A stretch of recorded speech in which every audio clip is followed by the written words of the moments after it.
ഈ പ്രപഞ്ചത്തിൻ്റെ ചരിത്രത്തിൽ ഇത്രയും ക്രൂരവും കഠിനവുമായ പീഡനങ്ങൾ ഏറ്റുവാങ്ങേണ്ടി വന്ന മറ്റൊരു ദൈവമോ ദൈവപുത്രനോ ഉണ്ടാവില്ല.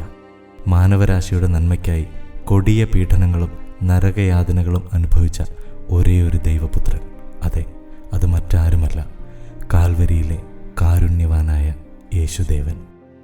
ഒടുവിലൊരു വെള്ളിയാഴ്ച ക്രൂശിതനായ ശേഷം ഈ ലോകത്തിന് പ്രത്യാശയേകി 3-ാം നാൾ ഉയർത്തെഴുന്നേറ്റു.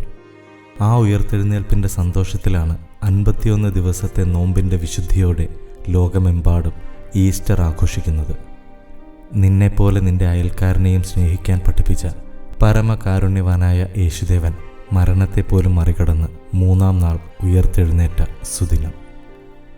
ശിഷ്യന്മാരോടൊപ്പം ഒലിവുമലയിലെ താഴ്വാരത്തിൽ ഗെത്സമേൻ തോട്ടത്തിൽ അവസാന അത്താഴം കഴിച്ച് പ്രാർത്ഥനയിൽ മുഴുകിയിരിക്കുന്ന വേളയിൽ തൻ്റെ ദിനങ്ങൾ എണ്ണപ്പെട്ടു കഴിഞ്ഞുവെന്ന് അദ്ദേഹത്തിന് അറിയാമായിരുന്നു.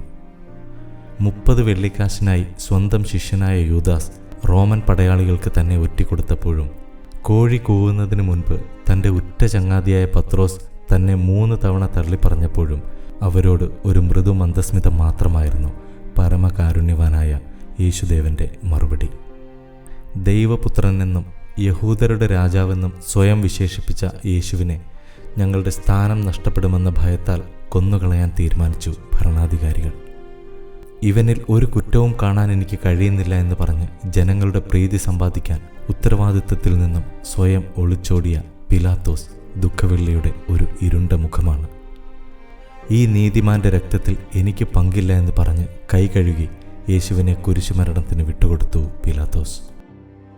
ഗോൽഗൊത്ത മലനിരകളിലെത്തിച്ച് കുരിശിൽ കിടത്തി കൈകാലുകളിൽ കൂർത്ത കാരിരുമ്പാണികൾ തുളച്ചു കയറ്റി മേൽവസ്ത്രം ഉരിഞ്ഞു മാറ്റി മുൾക്കിരീടം ചാർത്തി പടയാളികൾ അവൻ്റെ മേൽ തുപ്പുകയും പരിഹസിക്കുകയും ചെയ്തു.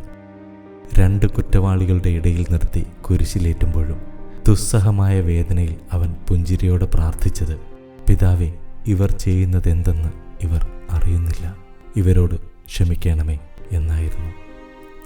ഏവരുടെയും നന്മ മാത്രം ആഗ്രഹിച്ചവൻ കൊടിയ വേദന അനുഭവിച്ച് ഒടുവിൽ മരണത്തിന് കീഴടങ്ങി.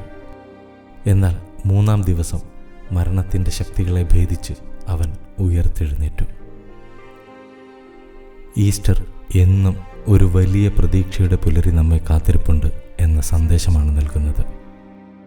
ഹൃദയം നിറഞ്ഞ ഈസ്റ്റർ ആശംസകൾ.